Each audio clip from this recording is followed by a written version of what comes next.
আমাদের 16ই অক্টোবর বিজয়া সম্মেলনী হবে রামনগর পানমান্ডিতে। এটা রাজ্য থেকে ঠিক রাজ্য তৃণমূল কংগ্রেসের থেকেই ঠিক করে দেওয়া ডেট।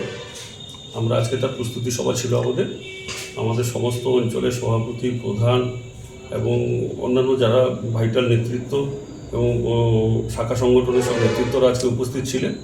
তাদের উপস্থিতিতে আজকে আমরা এই যে বিজয় সম্মেলনটা করবো তার প্রস্তুতি সভাটা আজকে আমরা করলাম।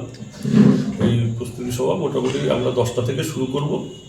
দুপুরে আমাদের সেখানে আহারের ব্যবস্থাও থাকছে।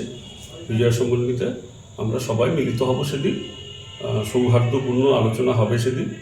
এবং মূলত আমাদের যেটা মূল লক্ষ্য হচ্ছে আমাদের যে পার্টি, এই যে ভারতীয় জনতা পার্টি, তারা যেভাবে আজকে বিভিন্ন জায়গায় আমাদের দলের উপর যেভাবে তারা অত্যাচার করার চেষ্টা করছে এবং যেভাবে কুৎসা রটনা করছে, তার বিরুদ্ধে আমরা সেই দিন থেকে আমাদের প্রস্তুতিটা শুরু করব এবং 2026-এর নির্বাচনের প্রস্তুতিও আমরা এই বিজয় সম্মেলনী থেকে আমাদের কর্মীদের মধ্যে ডাক দেব।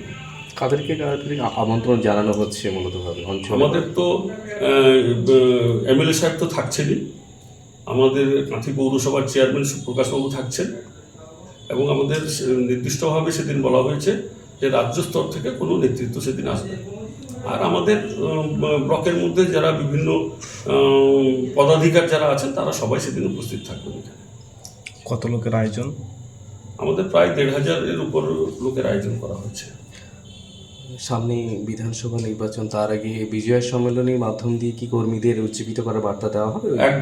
একদম বিজয় সম্মেলনী দিয়েই আমরা কর্মীদেরকে উজ্জীবিত করা এবং 26-এর প্রস্তুতি শুরুটা আমরা সেদিন থেকে শুরু করব। প্রতি গ্রাম সভা থেকে কতজন করে আসবে তার কোনো তালিকা বা আমন্ত্রণ? হ্যাঁ, প্রতি গ্রাম সভা থেকে আমরা বলেছি 15 জন, 10 থেকে 15 জন প্রত্যেক গ্রাম সভা থেকে আসবে। সমস্ত পঞ্চায়েত থেকে? সমস্ত পঞ্চায়েত থেকে, পঞ্চায়েতের সমস্ত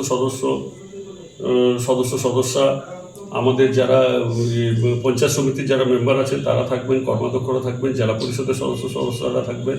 প্রত্যেকেই আমন্ত্রণ জানানো হবে, প্রত্যেকেই সেদিন উপস্থিত থাকবে। আমার নাম উত্তম দাস, আমি রামনগর 1 নম্বর ব্লক তৃণমূল কংগ্রেসের সভাপতি।